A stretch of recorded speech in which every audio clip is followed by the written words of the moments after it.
Today, let's get emotional. Let's get into our feelings. Do you understand what it means to be emotionally intelligent? And what on earth does that have to do with being in projects? Let's get into that. Hi, I'm Honor, one half of Black Women in Projects, and I wanted to get into what it means to be emotionally intelligent and why it's a skill or state of being that you want to actively cultivate and improve on so that you can be an effective leader or team member within projects. So, what does emotional intelligence mean? Is it one of those buzzwords that we hear? Well, for me, to be emotionally intelligent means that you are aware of your own emotions, that you are in control of your own emotions, and you can express your own emotions. Now, project management and working in projects, that is the ultimate team sport. So nobody on a project can deliver if the rest of the team are not delivering as well. And that means that the emotional well-being of the whole team is really, really important.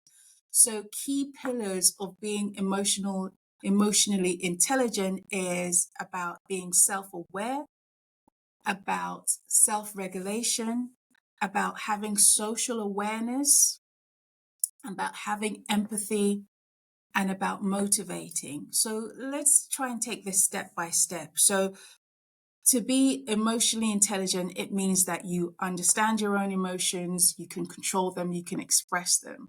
So that ties straight into being self aware. So do you understand the things that motivate you, that demotivate you? Do you understand the things that you need to improve on within yourself? Understanding how to review yourself in a kind way. We don't want you judging yourself, but reviewing yourself is like doing a retro on yourself, looking at areas of improvement and making a plan for how you want to tackle those areas of improvement. So cultivating self awareness is a critical part of emotional intelligence. Now, how does that play out in a project scenario? So, you're a BA and there is an issue has come up within the team. The project manager is saying to you, "Oh, I wasn't happy with a specific thing, a workshop that you ran." And are you self aware enough to step back, review that feedback, and understand what you need to do about it? So, self awareness is key point one. The next thing is then about self regulating because let's face it, sometimes you do that whole self awareness thing, you evaluate yourself, and just as I said before, don't judge yourself, but you do, you judge yourself. And then you start maybe feeling stressed, you start maybe feeling disappointed. Developing good self regulation skills is about, okay, stopping right there. I'm feeling stressed. What can I do about that stress? How can I handle that stress in a different way? For me, I like to create routines to help me take that step back. For instance, I had a team member who was just very contrary. And I know that in a team meeting, they're always going to drop some bomb to try and get a reaction. So the thing I would do with this individual is that I would never respond to whatever they're saying in the team meeting because I needed to give myself time to think it through properly and come up with a suitable response. Because as the leader of that project, I can't afford to get into any sort of dynamics that's going to affect the performance of people on the team. So I would always be ready to say to that person, that's an interesting point. I'm going to take that up with you outside of the meeting. And then that would give me a chance to reflect and come up with the best approach to achieve what I needed to achieve with that individual. So develop routines for yourself to help you self regulate so that you can get the outcome that you want.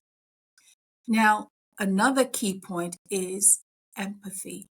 What is empathy? Empathy is being able to show that you understand what somebody else is going through, and you understand, but don't let yourself get pulled down by what the other person is going through. So for me, being Nigerian, empathy is something we do on a regular. When something happens to somebody, you always hear somebody say sorry, ndo bele, because that's a key way to show empathy. So it's about understanding what's happening with your team members. You see a team member that is down, just ask them how they're doing in a genuine way. How are you doing?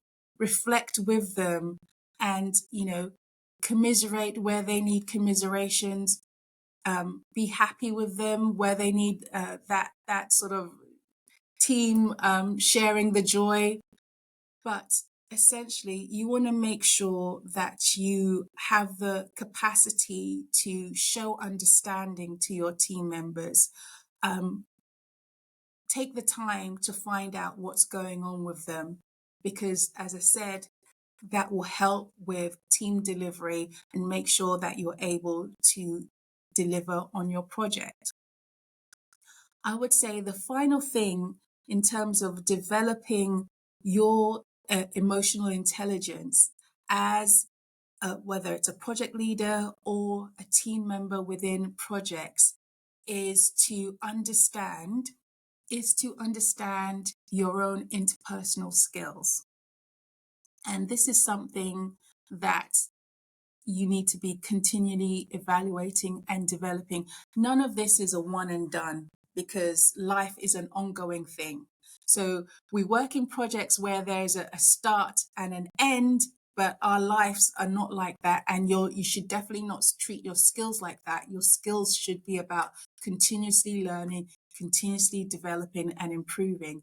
So your interpersonal skills. So you are self-aware, you are self-regulating, you have empathy, but your interpersonal skills are the things that is going to give you what you need to take action on the things that you're finding out due to your self-awareness. So constantly improving your communication skills, improving your negotiation skills, all of these will help you in how you respond when things are happening within your team, and help you to be a good team member and encourage others to be great team members as well.